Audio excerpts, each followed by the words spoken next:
ပရိသတ်များမင်္ဂလာပါရှင်ဒီနေ့တော့တဘာဝကပေးတဲ့ဆေးစွမ်းကောင်းကြက်သွန်ဖြူအကြောင်းပြောပြချင်ပါတယ်ရှင်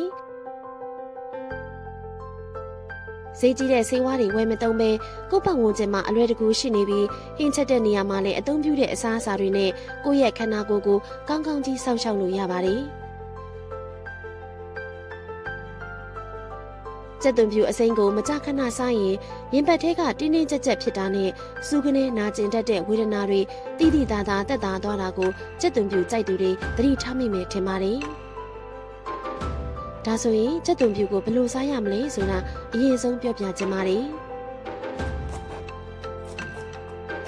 တနေ့ကိုကြက်သွန်ဖြူ3မွှာလောက်ကိုပါပါလှီးပြီးတော့ပဲဖြစ်ဖြစ်နှုတ်နှုတ်ဆင်းပြီးတော့ပဲဖြစ်ဖြစ်ထမင်းနဲ့အတူတွဲဖက်စားပြီးလို့ရပါတယ်။ကြက်သွန်ဖြူကိုပုံမှန်စားပြီးရင်ကျန်းမာရေးကောင်းကျိုးတွေရရှိနိုင်ပါတယ်။ကြက်သွန်ဖြူစားပြီးရင်သွေးဖြစ်တာ၊သွေးတိုးတာနဲ့သွေးတွင်းအဆီဓာတ်များတာတွေကိုလျှော့ချပေးပါတယ်။ပြီးတော့သွေးကြောပိတ်တာကိုကာကွယ်ပေးပြီးနှလုံးနဲ့ကြောက်ကက်ကိုလည်းအားဖြည့်ပေးပါတယ်။ကြက်သွန်ဖြူကိုလိပီပီချင်းချက်ချင်းမစားဘဲ10မိနစ်ခန့်ထားပြီးရင်သူ့မှာပါတဲ့အာနိသင်အရှိဆုံးအလီစင်ဓာတ်ကပို့ပြီးထွက်လာတတ်ပါတယ်။တဘာဝကပေးတဲ့ဒီလိုအစွမ်းထက်အရာလေးတွေကကျန်းမာရေးအတွက်တကယ့်ကိုအထောက်အကူပြုတာမို့ပရိသတ်တွေအနေနဲ့ပုံမှန်လေးစားသုံးကြည့်ဖို့အကြံပြုလိုက်ရပါတယ်ရှင်။